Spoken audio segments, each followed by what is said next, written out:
दोस्तों, ये कहानी है भोपाल के रहने वाले आर्यन की, जिसने थोड़े से पैसे बचाने के चक्कर में एक ऐसी गलती कर दी जिसने उसकी पूरी जिंदगी बदल कर रख दी।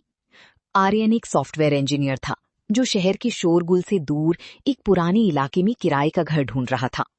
उसे एक पुरानी हवेली नुमा मकान में एक बड़ा कमरा बहुत सस्ते में मिल गया। मकान मालिक एक बूढ़े अंकल जिनका नाम सोमनाथ था।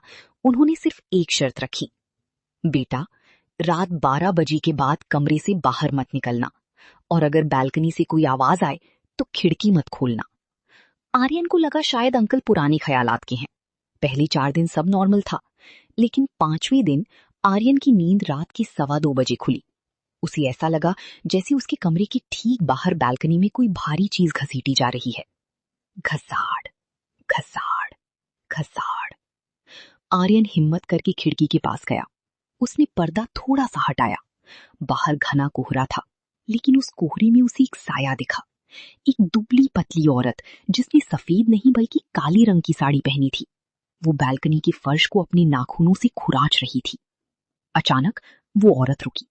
उसने अपना सर धीरे धीरे 180 डिग्री घुमाया और अब आर्यन के पास भागने का कोई रास्ता नहीं था। दरवाजा बाहर से लॉक हो चुका था और उसके फोन की बैटरी भी खत्म हो चुकी थी।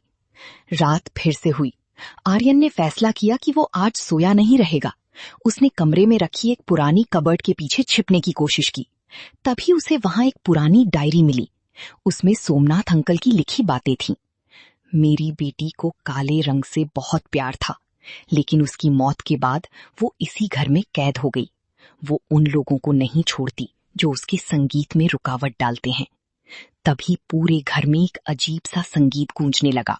एक पुराना लोरी, लेकिन उसकी आवाज बहुत भयानक थी। सो जा रे नन्ही, वरना माई आ जाएगी। अचानक कमरे की लाइट्स ब्लिंक करने लगी। कबर्ड के ऊपर से कुछ टपकने लगा। आर्यन ने ऊपर देखा तो वो खून था। वही काली साड़ी वाली औरत सीलिंग यानी छत पर चिपकी हुई थी, बिल्कुल एक मकड़ी की तरह। उसका मुंह खुला था और उसमें से काला धुआं निकल रहा था। वो धीरे से नीचे उतरी और आर्यन के कान के पास आकर बोली, क्या तुमने मेरा गाना सुना? आर्यन ने भागने की कोशिश की, लेकिन उसके पैर जैसे फर्श से चिपक गए थे। उस औरत ने अपना लंबा ठंडा हाथ आर्यन के गले पर रखा। आर्यन को महसूस हुआ कि उसकी सांसें खींची जा रही हैं। अगली सुबह पड़ोसियों ने देखा कि कमरे का दरवाजा खुला है। सोमनाथ अंकल वहां खड़े रो रहे थे। कमरा पूरी तरह खाली था। आर्यन का कोई निशान नहीं था, बस दीवार पर खून से लिखा था, अगला किराएदार कब आएगा।